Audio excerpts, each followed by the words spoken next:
గణపతి శ్రీ సత్యనారాయణ స్వామి వ్రత కవులు పెద్దవ అధ్యాయము. శ్రీ సత్యనారాయణ స్వామి వ్రత కవి మొదటి కథ. ఒకప్పుడు నైమిషారణ్యంలో శౌనకుడు మొదలుకొని 88,000 మంది ఋషులు 1000 సంవత్సరములు ఒక మహాయజ్ఞం చేశారు. ఆ సమయంలో వివిధ అంశములపై సూత్రుడని అడిగి ఎన్నో సందేహాలను నివృత్తి చేసుకునేవారు. ఇలా యజ్ఞం జరుగుతున్న ఒక సమయంలో తక్కిన మునులందరి సందేహాలు తీర్చడం కోసం తానే స్వయంగా సౌనకుడు సూతుడని ఒక ప్రశ్న వేశాడు. మానవులకు దౌర్భాగ్యం, కష్టాలు, అనారోగ్యం, మానసిక అశాంతి, దారిద్ర్యం, కొంతమందికి విద్య లేకపోవటం మొదలగు సమస్యలు తీరడం కోసం ఆ ఋషులకు ఈ సమస్యలు లేకపోయినా, వారికి అంత అవసరం లేకపోయినా లోక శ్రేయస్సు కోసం సూతుడిని ఈ విధంగా అడిగాడు. మహాత్మా, ఈ కలియుగంలో ఎక్కడ చూసినా కష్టాలేమో, మనుషుల బాధలు తొందరగా తొలగి తేలికగా సుఖాలు పొందటానికి వారు ఏ వ్రతం చేస్తే బాగుంటుందో తెలియజేయండి. ఎక్కువ ఖర్చు లేకుండా సులభంగా చేసుకోగలిగినది వ్రతం చేసిన శీఘ్ర కాలంలోని, అనగా వెంటనే కోరికలు తీర్చేది, ప్రజల బాధలు తొలగించేది అయినటువంటి వ్రతం ఏమైనా ఉందా అని అడగడంతో సూతుడు వెంటనే తన గురువైన వ్యాసునికి నమస్కరించి వారితో ఈ విధంగా చెప్పాడు. నీకు వచ్చిన ఈ అనుమానం పూర్వం నారదుడికి కూడా వచ్చింది. ఒకసారి నారదుడికి తీర్థయాత్రలు చెయ్యాలనిపించింది. అప్పుడు నారదుడు ఒంటరిగా బయలుదేరాడు. కన్ను మూసి తెరిచే లోపు ఆయన ఎక్కడికైనా వెళ్ళగలడు. మహామహిమ కలిగిన వాడు. భూమి మీదకు వచ్చినప్పుడు కలిగిన కాలినడకకు తీర్థయాత్రలు చేయాలని ఋషులు పెట్టుకున్న నియమం ప్రకారం భూలోకంలోని ప్రజల ఇబ్బందులు గమనించి వ్యాఖ్యలుడై ప్రజల బాధలను తొలగించాలని భావించి తక్షణం భూలోకం నుండి వైకుంఠానికి వెళ్ళిపోయాడు. అక్కడ శ్రీ మహావిష్ణువు తెల్లగా ఉన్నాడు. ఆయన త్రేతాయుగంలో తెల్లగా, త్రైతాయుగంలో అంటే ఎరుపు అరుణ వర్ణంలో, ద్వాపర యుగంలో నీల వర్ణంలో, కలియుగంలో. నిజానికి ఈ కథా సందర్భం కలియుగ ప్రారంభ కాలంలోనే అయినప్పటికీ సూతుడు కృతయుగంలో జరిగిన విషయాన్ని చెబుతున్నాడు. అదే ఇప్పుడు మనకు కూడా వర్తిస్తుంది అని అన్నాడు. వైకుంఠంలో విష్ణువు తెల్లగా 4 చేతులతో శంఖం, చక్రం, గద, పద్మం కలిగి ఉన్నాడు. విష్ణువు 4 చేతులతో కళలు కానీ ఇళ్లతో కానీ దర్శనం ఇస్తే కోరిన కోరికలు తీరుతాయని శాస్త్రం చెబుతోంది. 1000 చేతులతో దర్శనం ఇస్తే తత్వజ్ఞానము, యోగాభ్యాస జ్ఞానము ప్రసాదిస్తాడు. కాంతి తప్ప రూపం కనబడకపోతే శాశ్వతముక్తిని ఇస్తాడు. మానవులు కష్టాలు తీర్చాలని కోరికలతో వచ్చాడు కనుక చతుర్భుజుడైన దివ్యకాంతితో 4 చేతులతో మెడలో వనమాలతో ఉన్నాడు. ఆయన చూడగానే భక్తితో నారాయణ, వాసుదేవ, పరంధామ, కేశవ, పురుషోత్తమ అంటూ నారదుడు ఆయన నామాలని ఉచ్చరించాడు. ఆ తర్వాత నేను భూలోకంలో తీర్థయాత్రలన్నీ చేశాను. మానవుల కష్టాలు చూసిన నాకు చాలా బాధ కలిగినది. అవి తీరటానికి ఏదైనా మార్గం ఉంటే చెప్పండి ప్రభు అని అడిగాడు. అప్పుడు విష్ణుమూర్తి, దీనికి ఒక మార్గం ఉన్నది. అదే శ్రీ సత్యనారాయణ స్వామి వ్రతం. ఈ వ్రతం ఎటువంటి కష్టాలను అయినా తొలగిస్తుంది. ఉదయం సాయంత్రం మన అవకాశాన్ని బట్టి ఎప్పుడైనా చేసుకోవచ్చు. సాయంకాలం నిశాముఖ సమయంలో, అనగా సూర్యుడు అస్తమించే ముందు సమయంలో చేస్తే ఎక్కువ ఫలితం ఇస్తుంది. వ్రతం చేసేవారు పొద్దున్న లేచి నేను ఈ రోజు ఈ వ్రతం చేస్తాను అని సంకల్పించాలి. పవిత్ర స్నానం చేయాలి. ఆహారం నియమాలు పాటించాలి. సాత్విక ఆహారం తీసుకోవాలి. అనగా మాంసం, మసాలాలతో కూడిన ఆహార పదార్థాలను తినకూడదు. ఈ వ్రతం ఎప్పుడైనా చేయవచ్చు. దీనివల్ల ముందు దుఃఖం తొలగుతుంది. దుఃఖ శోకాది శమనం, ధనధాన్య వివర్ధనం, సౌభాగ్య సంతతికరం, సర్వత్ర విజయప్రదం. ఇందులో దుఃఖం, శారీరక శోకం, మానసిక బాధలు తొలగిస్తుంది. ధనధాన్యాలు వృద్ధి అవుతాయి. ఈ వ్రతం ఆచరిస్తే ఎక్కడికి వెళ్ళినా విజయం లభిస్తుంది.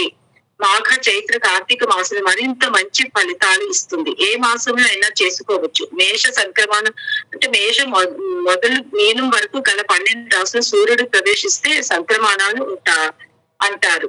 ఏకాదశి పూర్ణిమ నాడు ఎక్కువ ఫలితం లభిస్తుంది. సంకల్పం చేసుకుని యథాశక్తిగా ద్రవ్యాలు తెచ్చుకోవాలి. లోకం పనికి రాదు. సత్యం సకారాయత్ పిసినగొట్టుతనం పనికి రాదు. వ్రత విధానం. ఈ వ్రతం చేసేవారు ఒక తువ్వాలు కాని దుప్పటి కాని పరిచి దాని మీద బియ్యం పోసి ఒక కలశం స్థాపించి కలశంలోకి శ్రీ సత్యనారాయణ స్వామి, నవగ్రహ దేవతలను, పంచలోక్ పాలకులను, అష్టదిక్పాలకులను ఆవాహనం చేయాలి. వరుసగా గణపతి, ఇంద్రుడు, అగ్ని, యముడు, నిర్ణుతి, వరుణుడు, వాయువు, కుబేరుడు, ఈశానుడు మొదలగు వారిని, అలాగే నవగ్రహ దేవతలను, ప్రత్యర్థి దేవతలను ఆవాహనం చేయాలి. ఆ తర్వాత వరుణుడితో పాటు ప్రధాన కలశంలోకి శ్రీ సత్యనారాయణ స్వామిని ఆవాహనం చేయాలి. స్వామివారి విగ్రహం పంచలోహాలతో కానీ, బంగారంతో కానీ, వెండితో కానీ, అవి లేకపోతే మట్టితో కానీ చేసుకోవాలి. షోపచారాలతో పూజ చేయాలి. వీటికి ముందుగా విఘ్నేశ్వరుని పూజించాలి. ఈ పూజ కోసం ఒక కేజీ పావు తక్కువ కాకుండా గోధుమ చూర్ణంతో కానీ, వరి పిండితో కానీ ప్రసాదం తయారు చేయాలి. పావు కేజీ పంచదార లేక బెల్లం, జీడిపప్పు, బాదం, కిస్మిస్, యాలకులు, పచ్చకర్పూరము ఇవన్నీ చేసి మధురమైన పదార్థం తయారు చేసి స్వామికి నివేదించాలి. స్వామి వారి కథలను అన్నిటినీ శ్రద్ధతో వినాలి. తాంబూలం సమర్పించి, కొబ్బరికాయ కొట్టి, పళ్ళు సమర్పించి, నృత్యం, గీతం మొదలగు ఉపచారములు అన్ని సమర్పించాక ప్రసాదం తిని మనతో పాటు బంధువులకు కూడా ప్రసాదం భోజనం పెట్టాలి. ఈ వ్రతం ఎప్పుడూ మంచి ఫలితాన్ని ఇస్తుంది. కానీ కలియుగంలో ఈ వ్రతం ఇంకా ఎక్కువ ఫలితం మరియు తొందరగా ఫలితాన్ని ఇస్తుంది. శ్రీ రమా సమేత సత్యనారాయణ స్వామికి జై. వ్రతం అధ్యాయం సంపూర్ణం. శ్రీ రమా సత్యనారాయణ స్వామికి జై. రెండవ కథ ప్రారంభిస్తారు సువర్ణ గారు. రెండవ కథ. శౌనకుడు భూలోకంలో ఈ వ్రతం మొట్టమొదట ఎవరు చేశారు, ఫలితం ఎవరు ఎలా పొందారు మొదలగు వివరాలు చెప్పి మమ్మల్ని చరితార్థులను చేయమని కోరగా, సూత మహర్షి శౌనకాదులకు శ్రీ మహావిష్ణువు చేయమని ఆనతిచ్చిన శ్రీ సత్యనారాయణ స్వామి వ్రతాన్ని ఎవరు చేశారో తదితర విశేషాలను ఈ విధంగా చెప్పసాగాడు. పూర్వం కాశీలో ఒక బ్రాహ్మణుడు ఉండేవాడు. అతను బాగా చదువుకున్న పండితుడు. వేదాలు, ఉపనిషత్తులు, వ్యాకరణాలు, కవిత్వం మొదలగు అన్ని విద్యలను అభ్యసించినప్పటికీ పూర్వజన్మ కర్మ ఫలితంగా ఆయన్ని దారిద్ర్యం వదలలేదు. రోజు భిక్షాటన చేసి బ్రతికేవాడు. రోజులాగే ఒక రోజు ఉదయాన్నే భిక్షాటనకు వెళ్ళాడు. ఎవరూ ఏమీ ఇవ్వలేదు. అందుకని బాగా దుఃఖించాడు. అతని మీద జాలి కలిగిన శ్రీ మహావిష్ణువు స్వయంగా ముసలివాని రూపంలో వచ్చి, ఎందుకు దుఃఖిస్తున్నావు అని అడగగా, బాగా కష్టపడి చదువుకున్నాను, అయినా సంపద లేదు, భిక్షాటనతో బ్రతుకుతున్నా, నాకు ఈ రోజు ఆ భిక్ష కూడా లభించలేదు, జీవితం విసుగెత్తిపోయింది, దారిద్ర్యం ఈ ప్రపంచంలో ఒక పెద్ద బాధ, దారిద్ర్యంతో జీవనం సాగిస్తున్నారంటే ఎవ్వరికి విలువ కూడా ఉండదు అని అంటాడు. అప్పుడు ముసలి బ్రాహ్మణుల రూపంలో ఉన్న శ్రీ మహావిష్ణువు అతన్ని కరుణించి, నాయన, నేను చెప్పింది చేస్తే నీ దారిద్ర్యం తొలగిపోతుంది, చేస్తావా అని అడుగుతాడు. తప్పక చేస్తానని అంటాడు. ఆ పండితుడు, శ్రీ సత్యనారాయణ స్వామి వ్రతం అనే ఒక పవిత్ర వ్రతం ఉంది. ఆ వ్రతం చేస్తాను అని సంకల్పిస్తే చాలు, చేయడానికి కావలసిన పదార్థాలన్నీ లభిస్తాయి. వ్రతం చేసే విధానం, మండపారాధన, కావలసిన ఆవాహనం, గోధుమ ప్రసాదం, కొబ్బరికాయలు మొదలైన పూజా ద్రవ్యాల గురించి వివరంగా చెప్పి, ఈ వ్రతం చేస్తాను అని సంకల్పించుకో, నీ జాతకం మారిపోతుంది అంటాడు. ఇది పెద్ద ఖర్చుతో కూడినది కూడా కాదు అని చెప్తాడు. అలాగే అని ఆ బ్రాహ్మణుడు సంకల్పిస్తాడు. శ్రీ సత్యనారాయణ స్వామి వ్రతం చేస్తానని మొక్కుకొని ఆ బ్రాహ్మణుడు మరల భిక్షకు వెళ్తాడు. ఆశ్చర్యకరంగా కావలసినవన్నీ భిక్ష రూపంలో లభిస్తాయి. కొందరు బట్టలు, కొందరు బియ్యం, కొందరు పళ్ళు, కొందరు డబ్బులు ఇలా సమర్పించుకోవడంలో వ్రతంలో కావలసినవన్నీ సమకూరుతాయి. ఆ రోజే అపార సంపద లభిస్తుంది. ఇంటికి వచ్చి సాయంత్రం వ్రతం చేస్తానని భావించి పగలు లఘు ఆహారం సేవించి అవసరమైనవి మరికొన్ని వస్తువులను తన దగ్గర ఉన్న డబ్బుతో కొని తీసుకురావడానికి తీసుకొస్తాడు. తీసుకొచ్చి భార్య పిల్లలతో కలిసి భక్తి శ్రద్ధలతో శ్రీ సత్యనారాయణ స్వామి వ్రతం చేస్తాడు. వెంటనే ఆయన జాతకం మారిపోతుంది. ఆయన దగ్గర విద్యను అభ్యసించడానికి శిష్యులు చేరుతారు. అలా ఆశ్చర్యకరంగా ఆయనకు మంచి సంపద, పొలాలు, స్థలాలు ఇలా ఎన్నో రకాల సంపదలు సమకూరాయి. సంవత్సరం లోపు అపర కుబేరుడైపోతాడు. కాశీలో ఇప్పుడు అన్నపూర్ణాదేవి మందిరం ఉన్న స్థలమే మొట్టమొదట ఈ వ్రతం జరిగిన స్థలం. ఈ విధంగా ఐశ్వర్యం పొందిన బ్రాహ్మణుడు క్రమం తప్పకుండా నెల నెల ఈ వ్రతం చేస్తున్నాడు. ఒక రోజు సాయంత్రం ఒక కట్టెలు కొట్టుకునేవాడు అక్కడికి వస్తాడు. కాశీలో కట్టెలకు చాలా విలువ, కానీ అతని దగ్గర ఎవ్వరు కట్టెలు కొనేవారు కాదు. ఒకసారి అతడు బండెడు పుల్లలు కొట్టి మూట కట్టుకుని నెత్తి మీద పెట్టుకుని మోసుకు వచ్చి ఈ బ్రాహ్మణుడు ఇంటి దగ్గర ఒక్కి వచ్చేటప్పటికి బాగా అలసటగా అనిపించి ఆ కట్టెల మూటను అరుగు మీద పెడతాడు. అలసిపోయి అతను బ్రాహ్మణుడిని నీళ్లు అడుగుతాడు. వాళ్ళు అతనికి మంచి నీళ్ళు ఇస్తారు. ఆ పండితుని గుర్తుపట్టిన కట్టెలు కొట్టేవాడు, మీరు ఇంతకు ముందు కటిక దారిద్ర్యంతో బాధపడుతూ ఉండేవారు కదా, ఇప్పుడు ఇంత సంపద ఎలా వచ్చిందని అడుగుతాడు. నాకు ఒక ముసలి బ్రాహ్మణుడు శ్రీ సత్యనారాయణ స్వామి వ్రతం చేస్తే నీ కష్టాలు తొలగిపోతాయని చెప్పాడు. అతను చెప్పినట్టుగానే నేను ప్రతి నెల శ్రీ సత్యనారాయణ స్వామి వ్రతం చేసుకుంటున్నాను. ఇదంతా ఆ వ్రత ఫలితమే అని ఆ బ్రాహ్మణుడు చెప్తాడు. అప్పుడు కట్టెలు కొట్టేవాడు, స్వామి ఈ వ్రతం మీలాంటి పండితులే చేసుకోవాలా, లేక మాలాంటి పామరులు కూడా చేసుకోవచ్చా అని అడుగుతాడు. భక్తి కలిగిన వారు ఎవరైనా చేసుకోవచ్చని ఆ బ్రాహ్మణుడు సమాధానం చెప్తాడు. సరే అయితే నేను కూడా ఈ వ్రతం చేసుకుంటాను. ఈ రోజు ఈ కట్టెల అమ్మగా వచ్చిన డబ్బుతో వ్రతం చేసుకుంటాను అని కట్టెలు కొట్టేవాడు అనుకుంటాడు. ఆ బ్రాహ్మణుడి ఇంటి దగ్గర ఉండి వ్రతం చూసి ప్రసాదం తిని ఈ కట్టెలు అమ్మగా వచ్చిన డబ్బుతో వెంటనే వ్రతం చేద్దామని అనుకున్న తర్వాత మణికర్ణిక ఘట్టం వైపుకు వెళ్తాడు. వ్రత సంకల్ప మహిమ వలన అతని జాతకం మారిపోతుంది. చనిపోయిన కోటీశ్వరుని కాల్చడానికి వారి కుటుంబ సభ్యులు ఈ కట్టెలు కొట్టేవాడి దగ్గర ఉన్న కట్టెలన్నింటినీ బంగారు కాసులిచ్చి కొంటారు. ఇంతకు ముందు రాగి కాసు కొని చిల్లి గవ్వ కాని ఇచ్చి కొనేవారు దొరకక నానా అవస్థలు పడుతుండేవాడు. కానీ నేడు స్వామి అనుగ్రహంతో 10 బంగారు కాసులు ఇచ్చి అతని దగ్గర కట్టెలు కొనుక్కున్నారు. వాటితో అతను వ్రతం చేస్తాడు. ఏకంగా పెద్ద కట్టెల దుకాణమే పెట్టే స్థాయికి ఎదుగుతాడు. క్రమంగా ఆ కాశీ నగరానికి అవసరమైన పుల్లలన్నింటినీ పంపిణీ చేసేంత పెద్ద కట్టెల వ్యాపారి అవుతాడు. ఇతను కూడా శ్రద్ధా భక్తులతో ఆ బ్రాహ్మణునిలా క్రమం తప్పకుండా ప్రతి నెల వ్రతం చేసుకునేవాడు. ఈ విధంగా ఆ ఇద్దరు భగవంతుడి అనుగ్రహంతో భూలోకంన అపార సంపదలతో సకల శుభాలు పొందుతూ ఎంతో ఆనందకర జీవితం అనుభవించారు. శరీరం విడిచిపెట్టాక స్వామివారి లోకానికి వెళ్లారు. ఈ వ్రతం గొప్పతనం ఏమిటంటే ఇహలోకి సుఖం భుక్త్యా అంతే సత్యపురం యయో. పరిపూర్ణ భక్తితో ఈ వ్రతం చేసిన వారు భూలోకంలో అన్ని సుఖాలు అనుభవించి 100 ఏళ్లు నిండిన తర్వాత శరీరం విడిచిపెట్టాక వైకుంఠానికి వెళ్తారు. సాక్షాత్తు శ్రీ సత్యనారాయణ స్వామి వారు ఉండే దివ్యలోకం వైకుంఠానికి వెళ్తారు. అంత గొప్ప దివ్య వ్రతం ఇది. ఈ వ్రతం ఎక్కడైనా చేయవచ్చు, కానీ నైమిషారణ్యం, వారణాసి, జగన్నాథ క్షేత్రం, ద్వారక ఇటువంటి పుణ్యక్షేత్రాలలో చేస్తే వ్రత ఫలితం 1000 రెట్లు అధికం అవుతుంది. పూరి, ద్వారక, బద్రీనాథ్, కేదారినాథ్ ను చార్ధాం అంటారు. కొందరిప్పుడు గంగోత్రి, యమునోత్రి కూడా చార్ధాంలో భాగంగా భావిస్తున్నారు. ఈ శ్రీ సత్యనారాయణ స్వామి వారి వ్రతాన్ని ఇంట్లో అయినా చేసుకోవచ్చు. తీర్థస్థలాలలో ముఖ్యంగా గంగా నది, పుణ్య నదుల తీరాలలో పాటు సముద్ర తీరాలలో చేయడం చాలా మంచిది. ఈ వ్రతం వలన ఇహపరాలు 2 లభిస్తాయి. 3వ అధ్యాయం సంపూర్ణం. శ్రీ రమా సహిత సత్యనారాయణ స్వామికి జై. జై శ్రీరామ్. శ్రీ మహాగణాధిపతి నమః. శ్రీ గురుభ్యో నమః. 3వ కథ.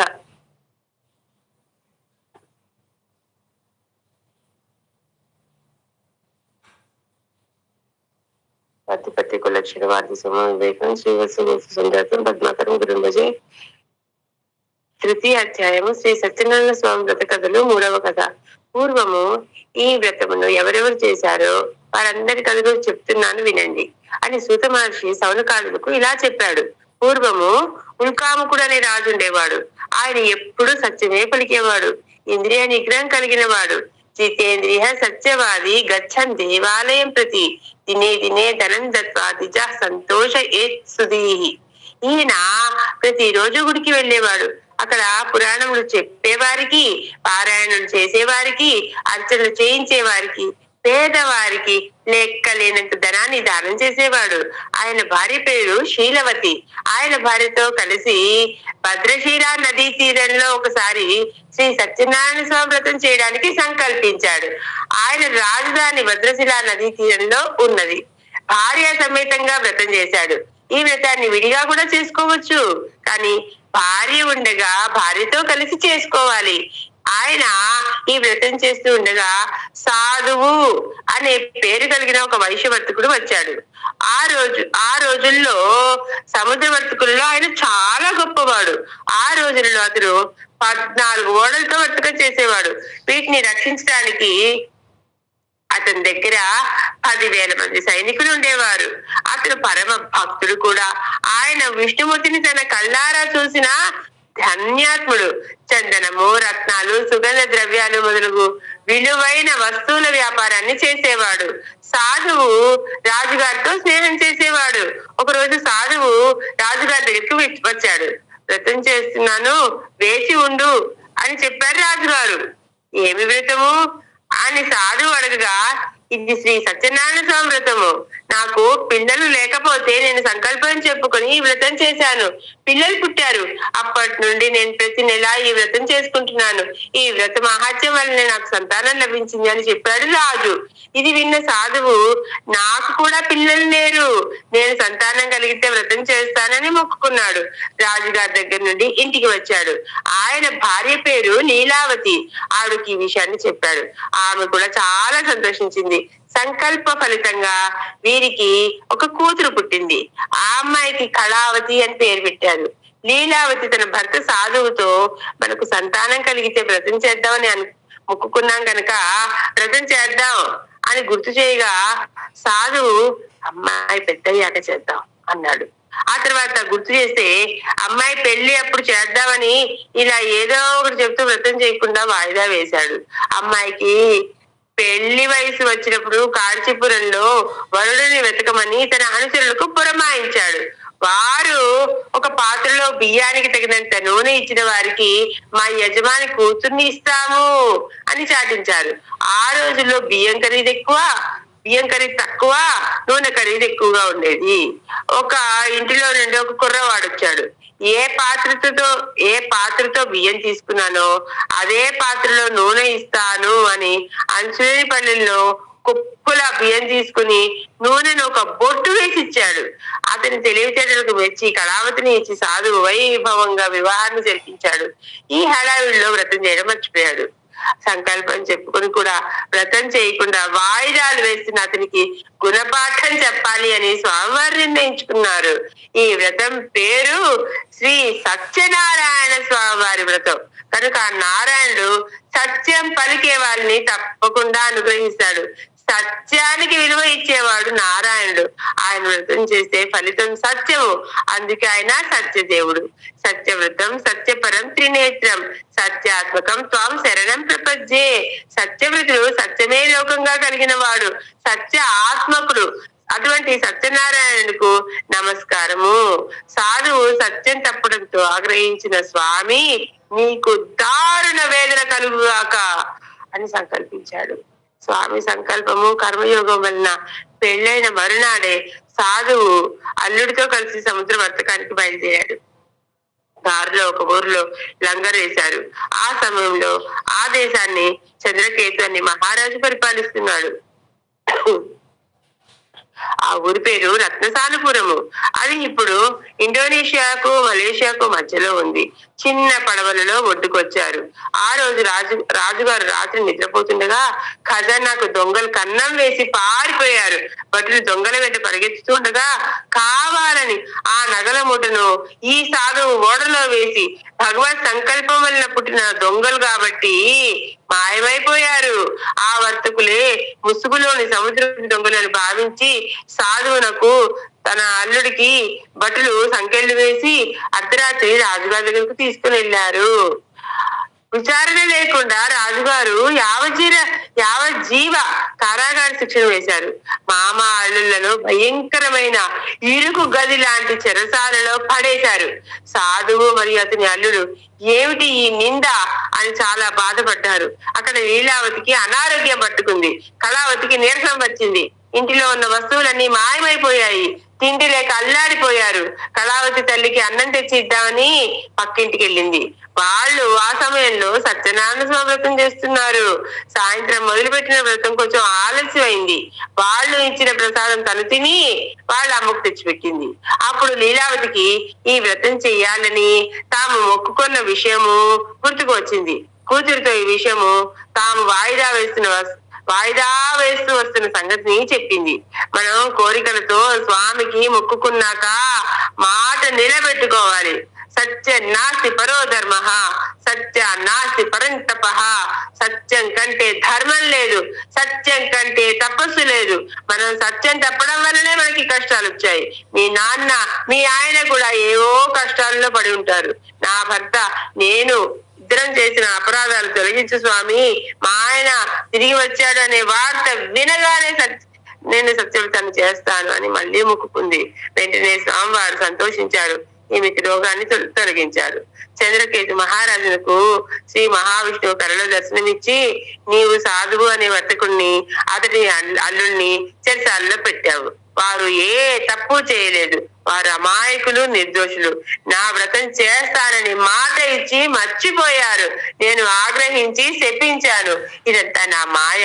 రేపు వారిని చెరసాల నుండి విడుదల చేసి వారి సంపదను వారికి ఇచ్చి మర్యాదగా వారిని పంపకపోయావో నీ రాజ్యాన్ని ధ్వంసం చేస్తాను అని పలికాడు. వెంటనే జరిగిన పొరపాటును గ్రహించిన రాజు వారిని సభకు రప్పించాడు.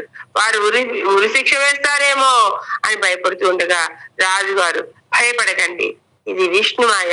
మీరు వ్రతం చేస్తానని మాట ఇచ్చి తప్పారు.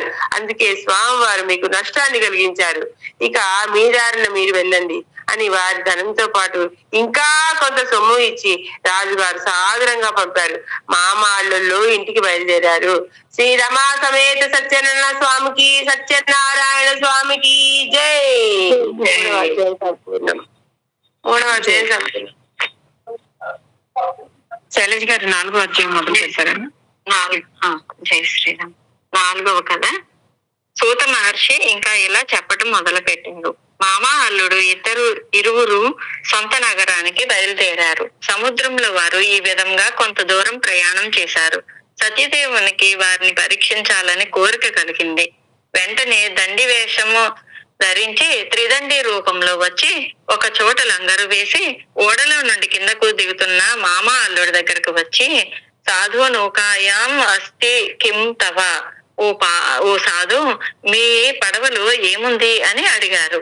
నిజం చెప్పకుండా వచ్చింది మహాత్ముడు. ఆయన ముఖంలో వర్చస్సు కనబడుతోంది. ధనవంతులైన వైశ్యులు సన్యాసిని చూసి పరిహసిస్తూ, మా పడవలో ఏముందో నీకెందుకు? మా పడవలో ఆకులు అలములు అంటే చెట్ల కింద ఉన్న వేళ్లు తప్ప మరి ఇంకా ఏమీ లేవు, వెళ్ళమని బదులు చెప్పారు. అప్పుడు ఆ సన్యాసి చిరునవ్వు నవ్వి, అలాగే జరుగుగాక అని అక్కడ నుండి వెళ్ళిపోయాడు. అలా పలికిన ఆ సన్యాసి నదీ తీరంలో కొంత దూరంలో నిలబడి చోద్యం చూడసాగాడు. అంతలో పడవ నీళ్లలో తేలుతోంది ఖాళీగా. అంతకు ముందు అన్ని ఉన్నప్పుడు అలా లేదు. సన్యాసి అటు వెళ్ళగానే సాధు వైశ్యుడు కాలకృత్యాలు తీర్చుకోవచ్చి పడవలోకి చూసి ఆశ్చర్యపోయి నిశ్చేషుడు అయినాడు. ఎక్కడ చూసినా ఆకులు అలములు ఉన్నాయి. దుఃఖంతో మూర్చపోయాడు.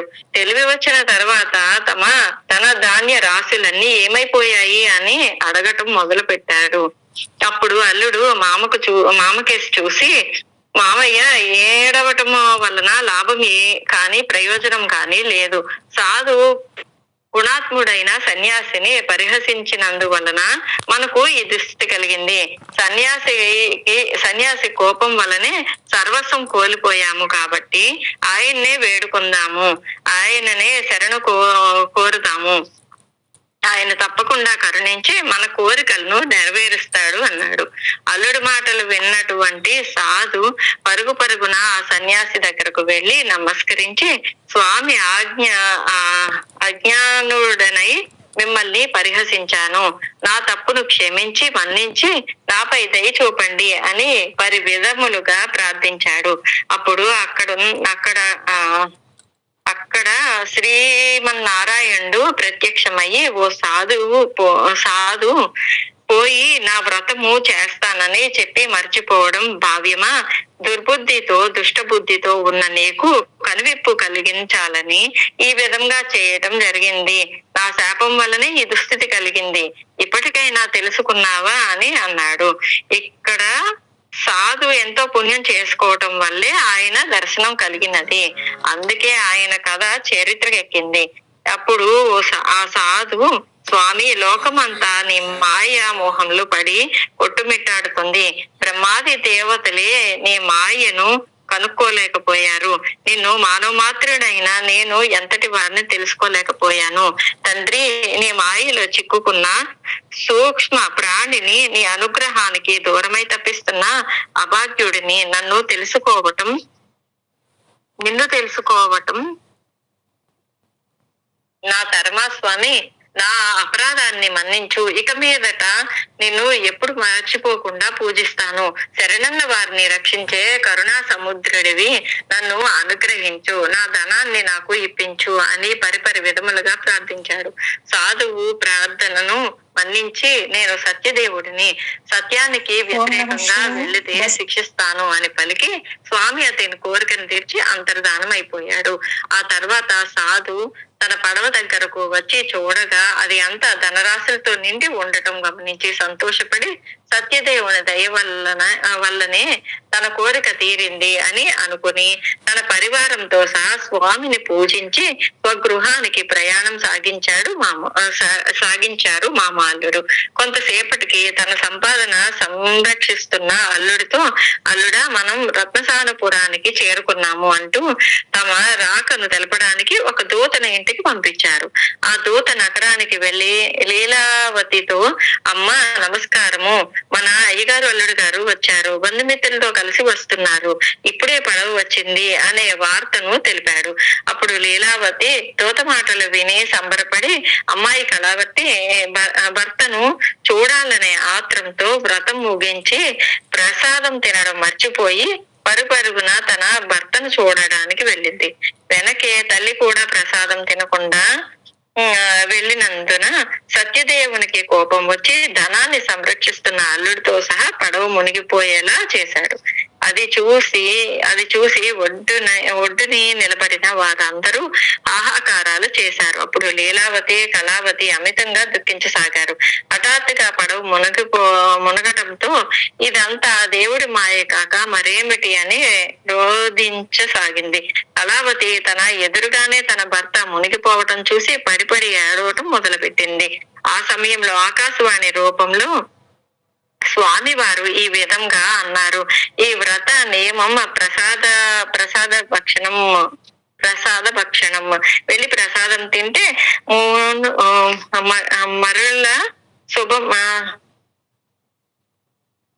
మరల శుభం కలుగుతుంది అని చెప్పింది. వెంటనే వెళ్లి ప్రసాదం తిని స్వామి వారికి క్షమార్పణ చెప్పారు ఇరువురు. సాధువు ఇదంతా చూసి దుఃఖిస్తూ ఆలోచించి ఇదంతా ఆ స్వామి మహమే అయి ఉంటుందని భావించి స్వామిని పూజిస్తాను అని తలచి అందరితో పాటు స్వామిని వేడుకోసాగాడు.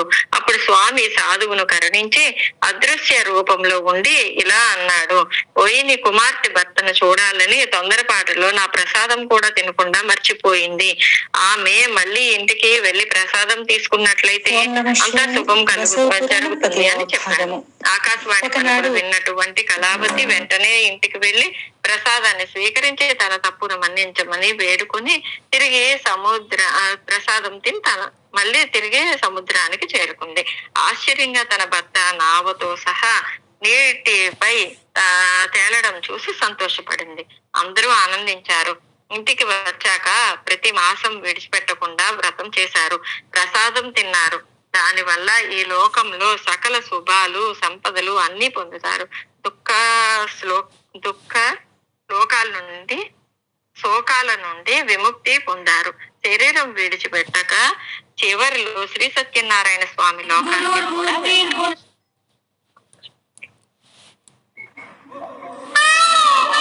ఒక్క నిమిషం అమ్మా.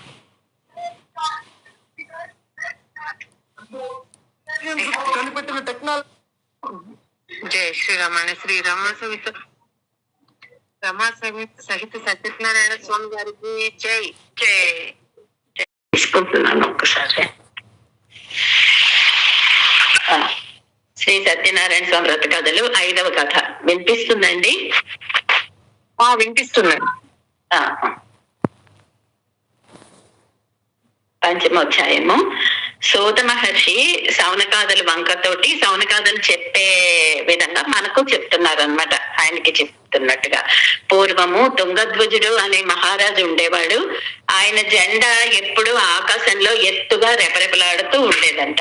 అందుకని ఆయనకి ఉత్తుంగ పతాకం కలిగిన వాడు, అంటే ఎత్తైన జెండా కలిగిన వాడు అని కాబట్టి ఆయనకి తుంగధ్వజుడు అన్నారు. ఆ జెండా ఏ రోజైనా ఎగరలేదు అని అంటే ఆ రాజు ఓడిపోయినట్లే లెక్క. అందుకే ఎప్పుడు ఆ రాజ్యంలో ఆయన జెండా ఎగురవలసిందే.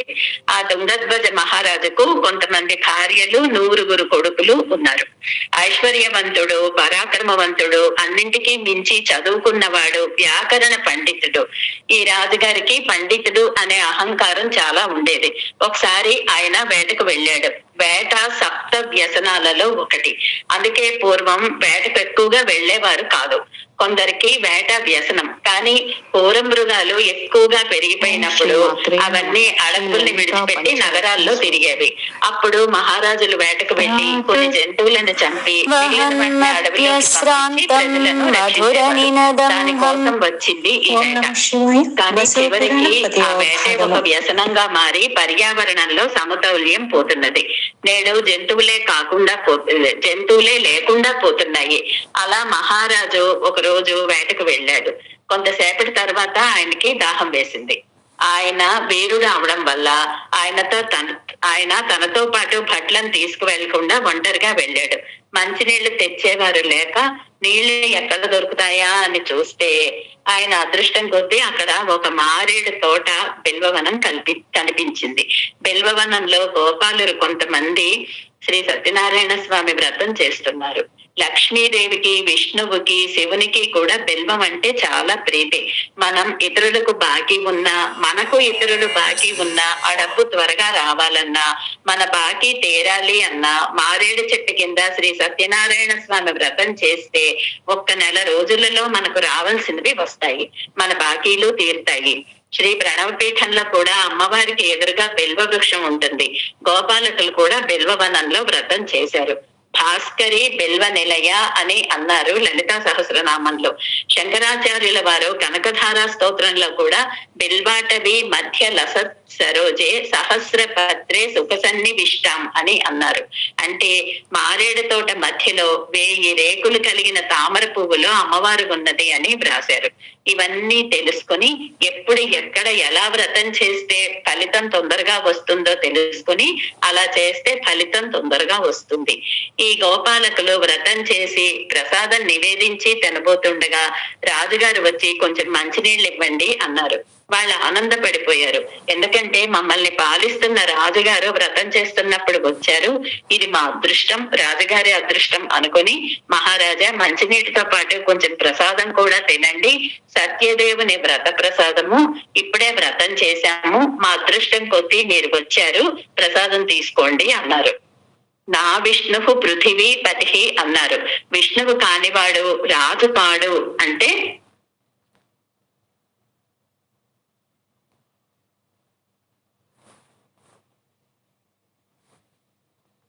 వినిపించట్లేదండి. వినిపించట్లేదు.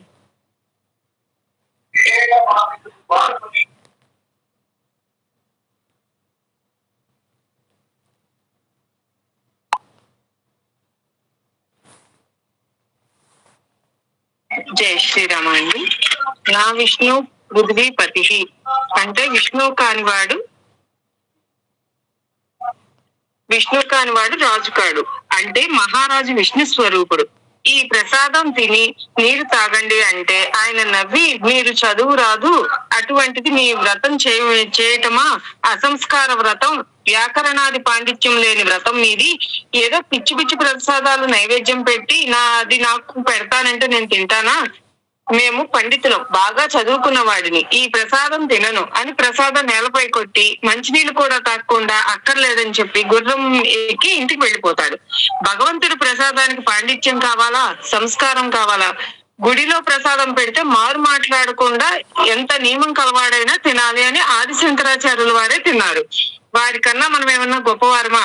కనుక తప్పకుండా తినాలి. భగవంతుని ప్రసాదం, అందులో శ్రీ సత్యనారాయణ స్వామి వారి ప్రసాదాన్ని ఎవరు పెట్టినా తినాలి. చండాలుడైనా ద్విజుడైనా సమానమే. కానీ రాజుగారు తినకుండా నగరానికి వెళ్ళగానే నగరం అంతా కళ్ళ ముందు కాలి బూడిదైపోయింది. ఆయన భార్యలంతా బూడిదైపోయారు. ఆయన కొడుకులు చనిపోయారు. ఆస్తి మొత్తం పోయింది. ఆయనకి వెంటనే అర్థమైంది సత్యనారాయణ స్వామి ప్రసాదం నిర్లక్ష్యం చేశానని భావించి వెంటనే వెనక్కి తిరిగి వచ్చి, నాయనలారా ప్రసాదం పెట్టండి అన్నారు. అతులిత సత్య దీక్ష వ్రతమాచరణ వనంచిన ఎంతో దీక్షతో ఆ వ్రతాన్ని ఆచరించి ఆ ప్రసాదాన్ని నాకు ఇచ్చారు. కానీ నేను అహంకరించి క్రింద పారేశాను. దాని ఫలితం అనుభవించాను. ఈ విధంగా ఈ క్రింద వేసిన ప్రసాదం చేతిలో పెట్టండి అంటే, ఇంకా ప్రసాదం ఉందండి మహారాజా, అదృష్టవశాత్తు ఇంకా మీకోసం ఉంచాము అని కొంత ప్రసాదాన్ని గోపాలకులు తెచ్చి ఆయన చేతిలో పెడతారు. ఆయన కళ్ళకద్దుకొని తిన్నారు. ఎంతో రుచిగా ఉంది. చేయవలసిన విధంగా చేస్తే ఆ ప్రసాదం ఎంతో మధురంగా ఉంటుంది. అదే వైకుంఠం అవుతుంది. కొంతమంది పచ్చి నూక ప్రసాదంగా పెడతారు. అలా పెట్టకూడదు. ఆవు పాలు, నెయ్యి వేసి బాగా వండాలి. అప్పుడు నైవేద్యం పెట్టాలి. ఆ ప్రసాదం తినగానే ఆయన పులకించిపోయారు. ఇక ప్రసాదమా కాదు, వైకుంఠంలో ఉన్న అమృతం అంత రుచిగా ఉంటుంది అని పలికి వారికి ధన్యవాదాలు తెలిపి వెళ్ళగానే ఆయన నగరం యథాతథంగానే ఉంది. అక్కడ ఏ అగ్ని ప్రమాదం జరగలేదు. రాజుకు భార్యలు స్వాగతం పలికారు. పిల్లలు కూడా అక్కడే ఉన్నారు. భటులు కూడా ఉన్నారు. ఇది కదా శ్రీ సత్యనారాయణ స్వామి వారి ప్రసాదం మహామహిమ అన్నాడు రాజు. ఈ వ్రతం అంత గొప్పది. ఈ వ్రత ప్రసాదంకు అంతటి శక్తి ఉన్నది. ఎవరైనా భక్తితో ఈ వ్రతం ఆచరిస్తే ఈ లోకంలో సకల సుఖాలు పొందుతారు. శరీరం విడిచిపెట్టాక ముక్తిని పొందుతారు. ఏ యుద్ధం కురుతే సత్యవ్రతం పరమ దుర్లభం శృణోతి చ కథాం భుక్తి ముక్తి ఫలప్రదాం ధన ధాన్యాదికం తస్య భవేత్ సత్య ప్రసాదతః దరిద్రో లభతే విత్తం భద్రో ముచ్యతే బంధనాత్ భీతో భయాత్ ప్రముచ్యేత సత్యమేవాన సంశయః. ఈ వ్రతం అంత తేలిగ్గా అందరూ చేయలేరు. అందుకే పరమ దుర్లభం అన్నారు. చేయాలనుకున్నా చేయలేము. స్వామి అనుగ్రహం లేకపోతే ఈ వ్రతం చేయాలని సంకల్పించినా చేయలేము. ఆయన అనుగ్రహం ఉంటే అనుకోకపోయినా చేస్తాము.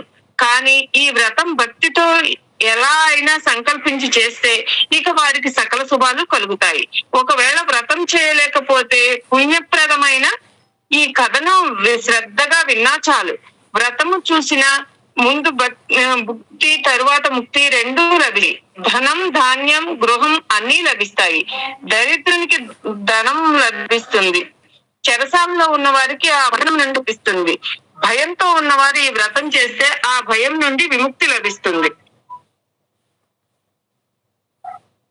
ఇది సత్యం. ఇందులో సందేహం లేదు.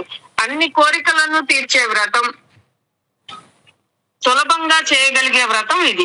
భక్తితో చేయవలసిన వ్రతం, సర్వ దుఃఖాల నుండి విముక్తి కలిగించే వ్రతం. కలియుగంలో ఇంకా ఎక్కువ ఈ వ్రతం విశేష ఫలితం ఇస్తుంది.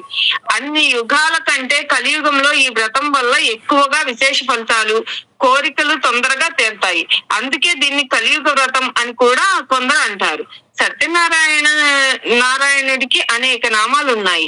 ఆయన నారాయణుడని, సత్యదేవుడని, సత్య స్వరూపుడని, సత్యదాసుడని కూడా పిలుస్తారు. అందుకే ఈ వ్రతం చేసి తీరాలి, చూసి తీరాలి, కథ వినాలి. అందరూ చేయలేరు కనుక అటువంటి వారు కనీసం కథ అయినా వినాలి, లేదా వ్రతమైనా చూడండి. ఇలా చూసిన వారికి, కథ విన్న వారికి వారి సకల పాపాలు నాశనమవుతాయి. సత్యదేవుని యొక్క అనుగ్రహం వల్ల వారి పాపాలు పోతాయి అని శ్రీ మహావిష్ణువు చెప్పాడు. అటువంటి పరమ పవిత్రమైన ఈ వ్రతాన్ని చేసుకున్న వారు మహాభాగ్యశాలులు. శ్రీ రమా సమేత సత్యనారాయణ స్వామికి జై. పంచ